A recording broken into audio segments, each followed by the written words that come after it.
홍준표와 김성태 이 두 사람을 보면 어떤 느낌이냐면 정말 약간 모자란 더맨더머 같지 않아요?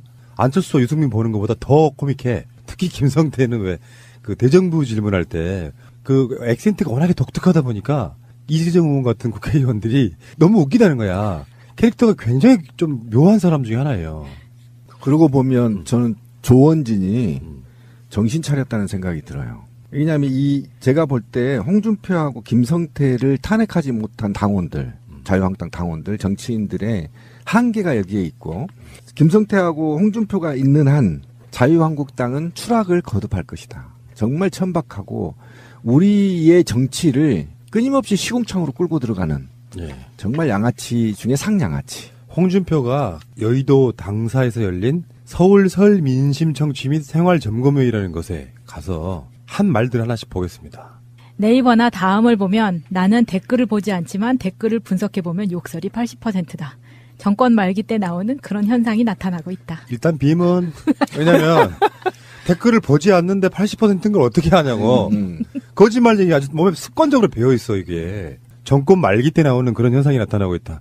요거는 그렇게 분석하면 안 되고요. 박근혜 정권이 끝나도록 지금 그 상황이 계속해서 이어지고 있다 이렇게 보는 게 맞죠. 박근혜 정권 말기에 나오는 그런 현상이고요. 다음은요.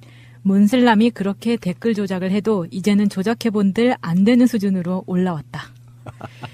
가장 기폭제가 평창올림픽이다. 잠깐만 여기 이거 털고 가야지. 네. 문재인과 슬기로운 사람들? 그러니까 요게 댓글 조작은 이미 이명박 박근혜 정권의 아이콘이죠. 대표적인 범죄로 드러났잖아요. 근데 여기서 지금 댓글 조작이 왜 나오며 조작과 민심은 무슨 차이가 있느냐. 특정 조직이 특정 의도를 가지고 예산을 들여가면서 억지로 민심을 만드는 게 조작이고요. 혈세를 통해서. 일반 국민들이 자기 의견을 과감없이 표출하는 건 그냥 민심인 거예요. 민주주의인 거죠. 자기들이 한 건 댓글 조작이 아니고 문재인 지지하는 국민들이 하는 건 댓글 조작이라고 말하고 있는 거죠. 그러니까 어쨌든 자기들이 그동안의 종북몰이나 기타 이런 것을 통해서 언론을 조작해 하면서 권력을 유지했단 말이죠. 그게 매우 정상적인 민주주의로 착각하고 있고 정말 깨어있는 시민들이 상식적인 거에 대해서 청원을 하고 댓글을 다는 것까지 얘네들은 조작으로 봐버리는 거죠. 굉장히 쓰레기죠. 자, 다음. 가장 기폭제가 평창올림픽이다. 우리가 힘들여 유치한 평창올림픽을 평양올림픽으로 바꾸면서 또 최저임금 폭등과 맞물리면서 거기에다가 2030들이 열광했던 비트코인 정책의 혼선을 가져오고 그래서 밑바닥 민심이 급격히 바뀌기 시작했다. 그러길 바란다. 그런 염원이죠, 염원. 네. 한때 문재인 대통령의 지지율이 50%대까지 추락했다 그러면서 막 열광했던 그거를 다시 한번 계속 건드리고 있는 거예요. 그런데 어쨌든 지금 자유한국당의 정치인들이 다 이와 같은 생각을 하고 있단 말이에요. 그러면 이 사람들은 절대 정치를 재개하지 못합니다. 왜 그러냐면 이게 지금 민심을 왜곡하고 있는 거거든요. 근데 이 민심을 왜곡한다는 것과 또는 정말 이렇게 생각한다는 게 두 가지가 있을 거 아닙니까?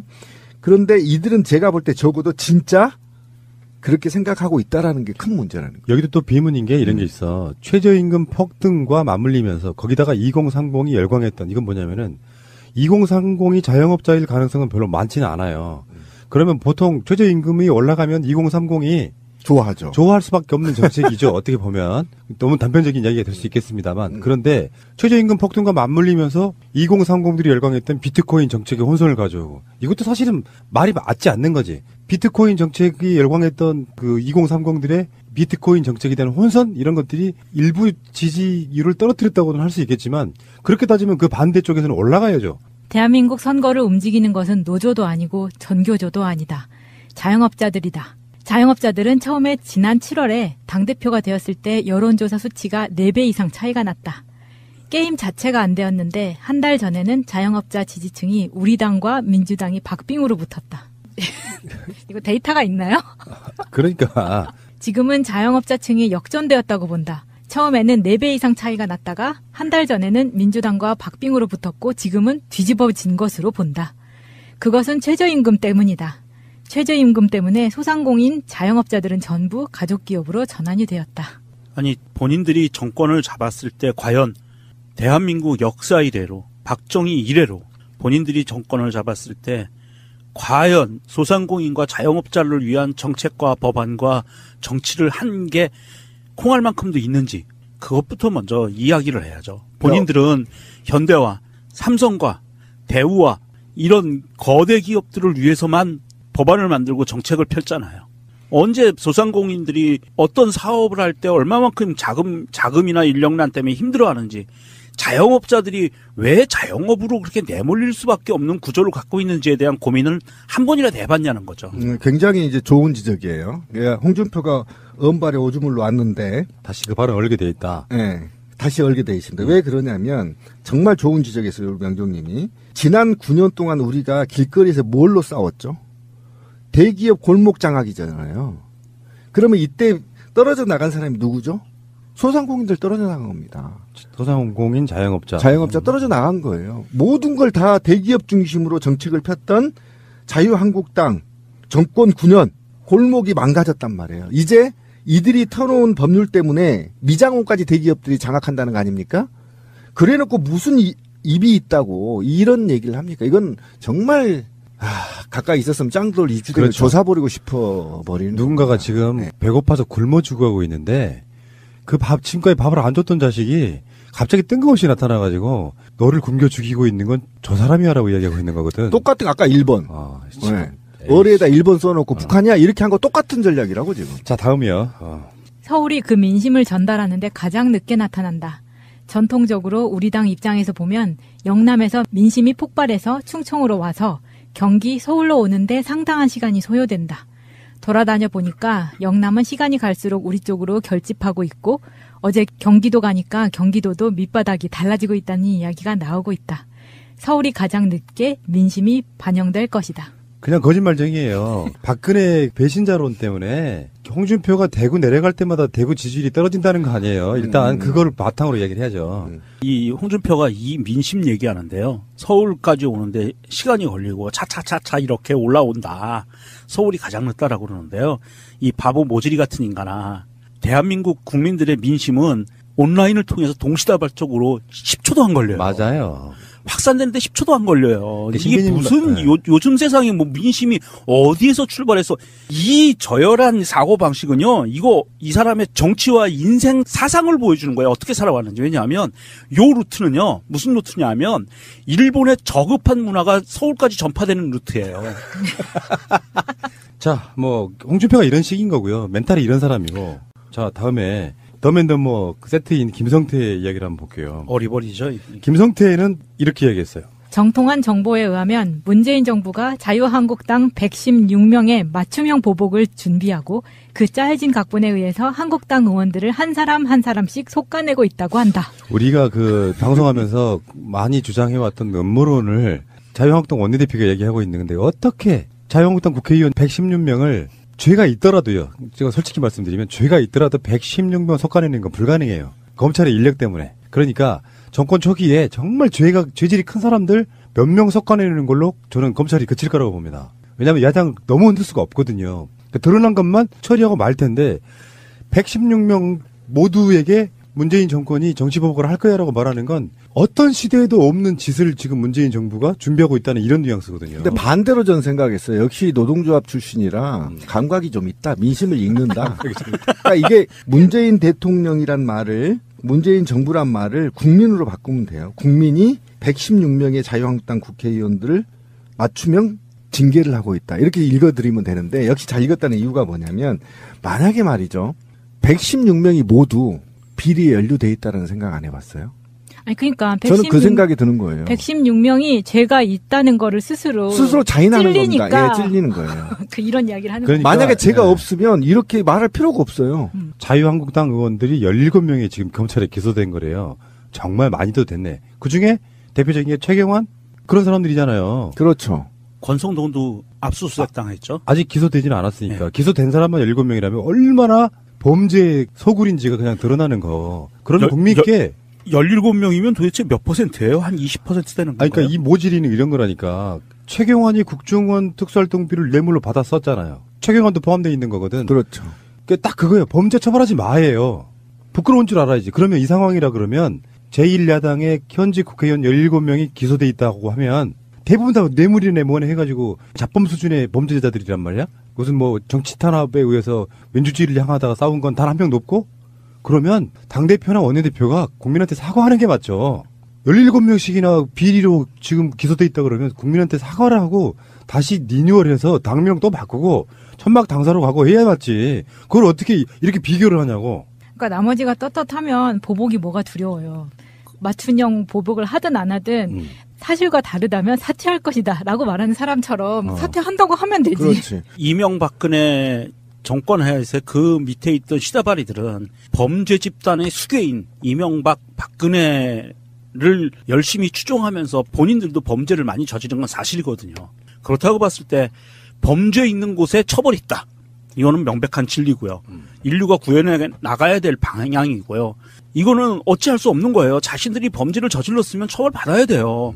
그리고 또 한 가지가 있는데 우리가 좀 눈여겨봐야 되는데 움찔움찔하는 경우가 있습니다. 정치보복이라는 단어 때문에 움찔움찔 되는데 이 정치보복이라는 단어는요. 가만히 생각해 보세요. 우리 쪽 진영에서 그렇게 많이 썼던가요? 거의 안 썼어요. 이건 주로 얘네들이 씁니다. 정당 정치를 하면서 집권하고자 하는 세력은요. 집권을 하고 난 다음에 정치보복은 당연히 일어납니다. 이건 당연한 거예요. 이거를 불법이고 이거는 파렴치하고 하지 말아야 될 거로 치부하면 안 돼요. 정치보복이라는 거는요. 전 정권에 잘못한 거에 대해서 명확하게 짚고 고쳐나가고 처벌받아야 될 거 있으면 처벌받고 잘못한 거 있으면 이게 정치보복이고요. 정치보복이 왜 정치보복이냐면 그냥 보복이면 사람을 죽여버리잖아요. 정치보복은 정치와 더하기 보복이 들어가는 거기 때문에 이건 나쁜 게 아니에요.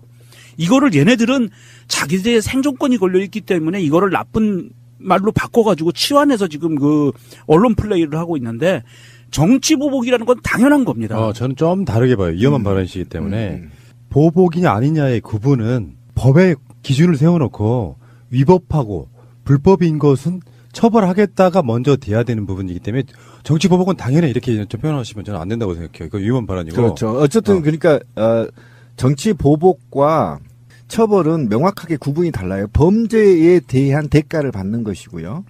그리고 정치보복은 범죄가 없는데 범죄를 만들어서 모략을 통해서 죽여나가는 거. 이게 정치보복이거든요. 그런데 MB가 선수였었죠. 정치보복은. 일 없는 거 탈탈 털어서 시계 만들고 한 게 정치보복인 것이고요. 이거는 엄연히 제가 왜 이 얘기 드리냐면 지난 9년 동안 국회가 부하내동하지 않았으면 MB와 박근혜 정부가 저렇게 부패로 구속되지 않습니다. 왜 그러냐면 국회는 감시 기능을 갖고 있거든요. 그런데 다수를 차지하면서 국회 입법부를 다수를 차지하면서 집권 여당이 당시 다수를 차지하면서 이들의 비리를 옹호하고 부하내동하면서 자기의 이익권을 챙겼단 말이에요. 그래서 이들이 무서운 겁니다. 116명이 제가 볼 때는 적어도 80% 이상 범죄에 연루됐을 가능성이 굉장히 높고요. 문제는 이 입법부가 지금 적폐가 청산되지 않고 있기 때문에 사법부, 행정부, 기타 사회가 적폐가 아직 덜 청산되고 있다. 왜? 떠밀고 있다. 국회 니들이 법을 만드는데 왜 적폐가 청산이 안 되느냐. 사법부 욕할 필요도 없다. 제일 적폐의 원상이 저는 입법부인데 그 입법부의 적폐의 주범이 자유한국당이고 지금도 이 국가를 망신창이 만드는데 앞장서고 있다는 점에서 범죄가 있다면 그것이 50명이 됐든 100명이 됐든 전 처벌해야 된다. 그래 법치국가의 법치를 강하게 세워야만 입법부도 적폐를 청산할 수 있다. 저는 그렇게 봅니다. 저는 이제 김성태가 이런 식의 이야기를 했냐 생각해보면 사실요. 이런 분위기 움츠려 들어가지고 강경한 투쟁하는 사람 몇 명 안 돼요. 그쪽에서. 그렇죠. 홍준표와 김성태와 장제원 정도밖에 없어요. 언론도 타지도 못해.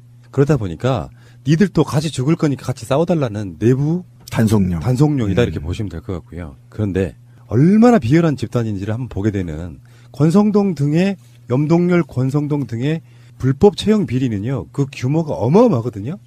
최근에 나온 뭐 자료 중에 보면 그 명단 중에 한 명이라도 빠지면 안 된다. 이런 식의 전화로 협박했다는 나왔어요. 거죠. 예. 근데 김진태가 노회찬 정의당 의원에 대한 채용 비리를 언급해요. 이야기의 요지는 뭐냐면은 노회찬 의원의 전 비서관이 법무부 채용됐다는 거야. 그런데 다른 근거는 하나도 없어요.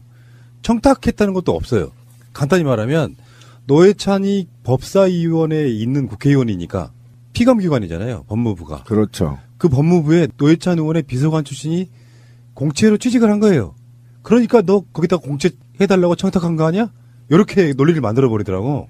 요즘 김진태 막 던지네요. 심하게 막 던지죠. 노회찬 의원 같은 스타일이 만약에 내 피감기관인데 법무부에 내 비서 출신을 좀 봉쇄 좀 시켜줘 이렇게 할 수 있을 거라고는 상상도 안 해봤거든요. 이건 이렇게 봐요. 노회찬의 비서관 정도 되면 굉장히 오랜 시간 동안 법사위원회에 있었거든요. 노회찬 그렇죠. 의원이.